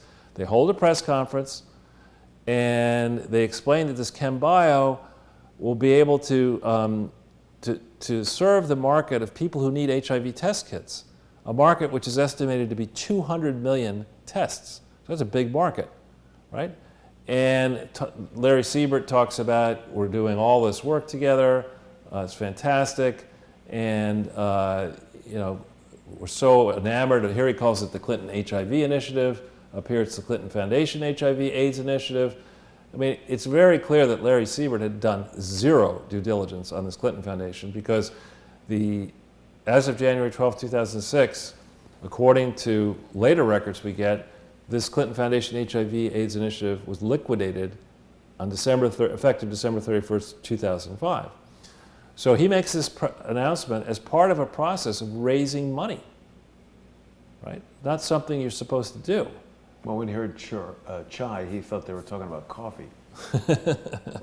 And he talks about this chai procurement consortium, an entity that is, as far as I know, is a fiction. There's no legal entity. It's the interns going to Starbucks. Exactly. Procuring. So here's a proof positive that this Larry Siebert was either a willing co-conspirator in a fraud or had actually been deceived by the Clintons. But we see, and I don't know if I have it in, if we can hit that blue link. Is ChemBio a pharmaceutical? It's not really a pharmaceutical test company. kit company. So this is like a medical technology company or something. Diagnostics. Does it come? Yeah, there's the actual form, the press release that went to the public domain. I got it out of the public domain. There it is. Yeah, and if we go to the next, back into the slide and to a lot of ads coming for this movie about Theranos, Charles. Is that right? Yeah. Genius, entrepreneur, fraud, I think is the byline. Good. The tagline or whatever. She's done. Next page, did you say? Yes, please. Sorry. Okay. So this is verbiage from that press release again, saying that the Clinton Foundation HIV/AIDS Initiative started in 2002, which we know no legal entity started in 2002 that was controlled by the parent foundation that we've been able to find yet. It goes on and on, saying here it relies on hundreds of part-time and full-time volunteers. More than 300 people are working on January 12, 2006 for an entity that was liquidated on December 31st, 2005. Talks about the awards that Bill got, the Carter Center Award for the contributions to the health of humankind. Wow, I'm surprised Jimmy Carter. I thought they don't like Bill Clinton. Right. So then we get to this. If we hit this link here, this is an example of, SEC does have a lot of information. This is the offering, or draft of the offering. If we go down a little bit. Wow, look at that number. This is 3 months later, April 24th. This thing is trading for less than $1 a share. If you go to the page 8, selling security holders, you just keep going. So there you go. It gives you a list. I think the next page. That's 8. Yeah, but here are all the different entities. Well, let's stop for a second. What was the game here, in my mind? The game was, this is a small, loss-making company that was arguing they could compete with the big boys around the world and sell their test kits. What do you mean loss-making? It never made intended to lose money. No, it's just most startups don't make money, as you know, in the first few years. So this is a relatively young company, young public company, and that has all these different shareholders that were, many of them trying to sell a portion of their holdings following the news that the Clinton Foundation had picked this company as one of the preferred suppliers of test kits. Okay, this is what I would say prime paid-to-play nexus. You get this promoter, you look down here, Mr. Siebert, if you go further down here. There's so many guys. Here he is. Lawrence Siebert had 6.5 million shares, and he's going to sell 1 million. 38.05, what happened? I don't know. 38.05%, and everybody else has just a tiny little percentage. Well, but the point is there are many, many people here who are in on a game of selling on, here's Patton Boggs, actually. Is that Wade Boggs? No, it's small. They were selling all their shares. It's a law firm and a... Not Wade Boggs. I mean, who's the guy who died in the plane? That's Hale Boggs. Started that law firm. It could well be that firm. He started that law firm. Yeah, and this is a law firm and also, I would argue, a political consultant firm. Yeah, actually, Larry Klayman said that they started lobbying. Right, lobbying firm. So when you look at all these people and you say, these are people, how many of these people put money into this idea and then were trying to rush out the door on the news of this alliance with the Clinton Foundation that might generate revenue selling test kits at the behest of, because of the interference of the Clinton Foundation, all these foreign governments were built so well placed at a time when Hillary Clinton's a senator and a likely, not somebody who's going to run for president. So you would have to, if you're going to do this thoroughly, you'd go back into, this is just one case. You go back and you'd say, all right, what was really going on here? Why did Bill Clinton select a firm? Why did a part of the Clinton Foundation that had, was illegally formed and operated do anything, but let alone why did they decide to anoint this small little firm as a firm that it could actually sell test kits around the world? It's losing money right and left, right? What's so great? Who had the technical capacity to evaluate this test kit company? And what are all the connections that might exist between and among Bill Clinton, Ira Magaziner, the various and sundry contributors to the Clinton Foundation in and around this time frame? And who are all these people with these big shareholders? I mean, yeah, doesn't this stand out as the biggest one? Yeah. But there's some other big names in there. I think Wade Boggs is a baseball player. Right. So this, I said there's just one example. If we go back into the slide. Now, this may be a rumor, but I have heard that Bill Clinton drove Hale Boggs to the airport right before his plane crashed. Is that right, really? I've heard that. Sure it wasn't Ted Kennedy? Yeah. Just kidding. But the plane disappeared and he was never seen again. Where was Hale Boggs from? Hale Boggs, I think, was from Louisiana, and he was on the Warren Commission and was the first guy to say, I think there might be a problem with some of the conclusions. And they were like, oh, you need to go to Alaska for a minute. And then they never saw him again. Really? Yeah. So in the same year, in 2006, they sold $700,000 worth of stock in a company called Acuna Corporation. Hakuna Matata? Acuna is a really bad thing. So if you go to page 67, very end. BKD. Yeah, this is the audit. Here's the tax form. Wow. Where's the thing to go here? You got a lot, 13, two more. Yeah, go up the page here just a little bit. Yeah, you see, here they claim they sold something for $700,000 that they had a zero basis in, this Acuna Corporation stock, right? Now, how do you... What does that mean, zero basis? They didn't own it? Well, I think that's wrong as well, too. I believe, and you'll see in the coming article, that Bill Clinton was paid in stock for addressing and It cost him nothing to get it. That's zero basis. Well, he was paid in stock to provide certain services to Acuna Corporation, okay? And the first question is, if you're paid to give a speech, right, you have to recognize that as personal income. You can't say that I'm going to give this stock away immediately and therefore I don't have to recognize the income. That's not the way it works. If you're being paid valuable consideration to do something as an individual, it's income. It's income. And so the first question for the experts is going to be, how the hell did the Clinton Foundation acquire an interest in Acuna Corporation, and for what consideration? Did Bill Clinton take the stock and just give it away to the Clinton Foundation for nothing? You know, it's very strange how you could have a zero basis. But we close this presentation with the next link, which is, it turns out from somebody I know, who's a very good writer, Ken Silverstein. What is this Acuna Corporation? Is it a reputable, legitimate entity? It's the record company representing Nipsey Hussle. Well, if we go down the page here, the Acuna scam. All right, this comes out before the election. I think this worthless stock selling. This is okay. So tell us about this. What goes on here? So this guy, Mark Armand Russo, created something in the mid 2000s called Acuna that he claimed he raised $100 million. And he was going to create something that he said would rival Google. Oh yeah, right. Yeah, and it turns out this gentleman had been convicted of stock fraud in France and the U.S.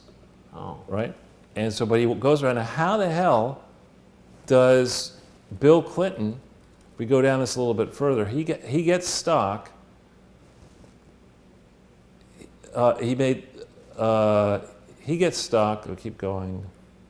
Bill's whining and dining people.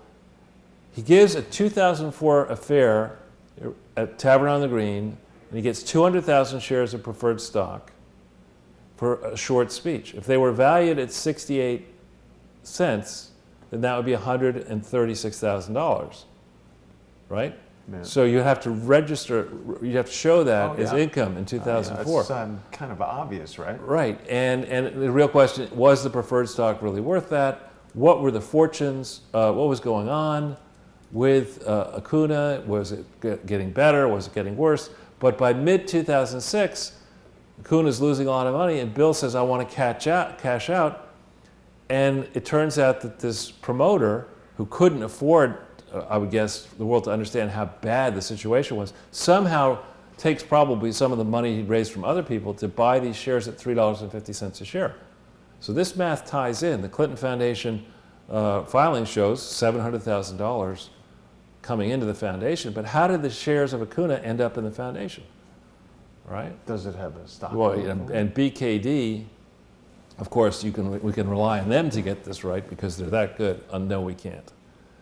And the real thing here is that apparently, remember that in 2006, Hillary's running for re-election as a senator. Okay, if she had to disclose this transaction in 2006, I mean, she had such a weak opponent, it's possible she would have won anyway. But how in the hell did he come up with this money? Was the stock really worth $3.50 a share? And then look at this. In July of 2006, the guy gets sentenced for money laundering and stock fraud, the promoter, but he gets, and he pled guilty to fraud 7 years early, but he gets 3 years probation and a $200,000 fine. Second-time offender. But it's nothing. And then in 2000, No, I mean, it should have been much more of a sentence. yeah, in 2008 the thing goes, bankrupt.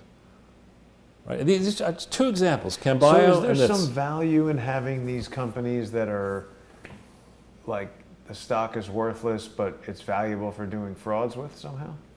Well, so the typical valuation of anything is more of an art than a science. And when you talk about the value of a new author's book, when you talk about the value of even a former president's speech, when you talk about the chance to invest in a private company that has not yet proved out its potential, there are wide ranges that you would expect to see. Right.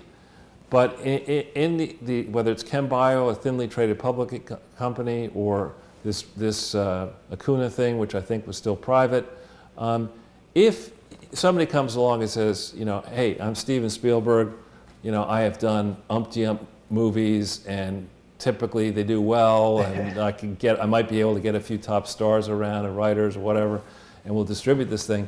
You might be able to cut some pretty good terms for yourself. But if you're, a ranting, raving lunatic who lives on a grate on a cardboard box, is dressed in urine-soaked raincoats. That guy can direct Swindler's List. Yeah, exactly. Right. And so the idea of these politically connected people, people who want to bribe politicians and politicians who want to bribe, getting involved in these investment decisions that's nobody's really checking because the accounting firm has purposely chosen to be stupid as hell, and the law firms are all in on it too, you end up in this gigantic swindle. I wonder if Eric Hansen is still on Twitter. We tweeted at him a lot. We'll have to check. Yeah. Well, Charles, that was quite a presentation, I have to say. It's amazing. It's almost like an unending, it's a bottomless pit of fraud. It's how they roll. That is how they roll. Well, Charles, thank you for that. As people know, you are taking a little time, can we say, Sure. To write your book. So Wednesdays now, we are closing in on furlough for the time being. So Sunday with Charles is the one time a week that people will get the information.